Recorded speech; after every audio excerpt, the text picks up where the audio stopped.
one thing perhaps is also interesting for some people, that we can use the yes, you are right. We can try to introduce the results from the roll scans into our finite element system. So in this regard, we are just introducing the rolls and then make the simulation. And what can we see? We have done some rather nice applications.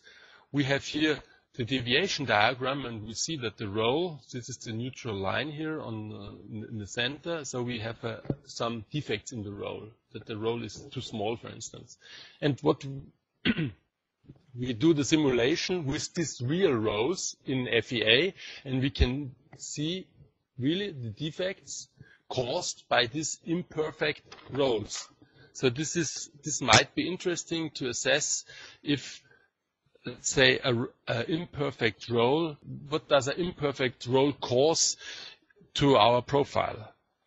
And of course, we could use the measurement results from the profile measurement and compare this measured profile with the theoretical outcome of our finite element simulation.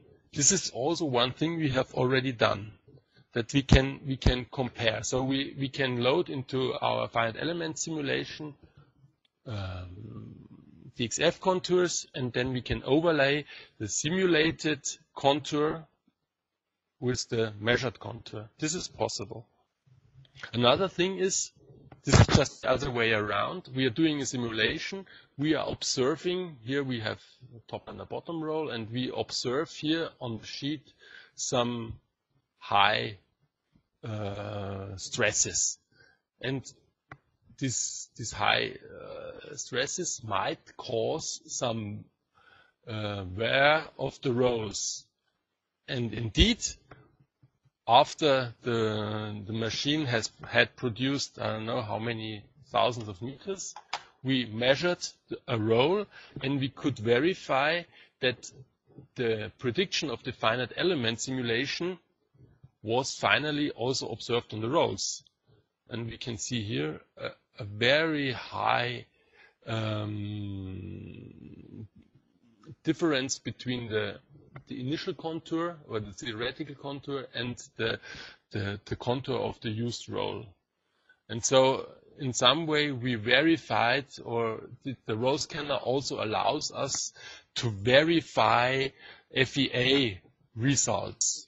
So we have seen we can introduce used rolls and simulate with these rolls and see what is the effect on the profile. And also, if we take the other way around, we can verify our finite element model when we observe in the simulation some potential zones where we have high stresses, and these stresses might cause some wear on the rolls.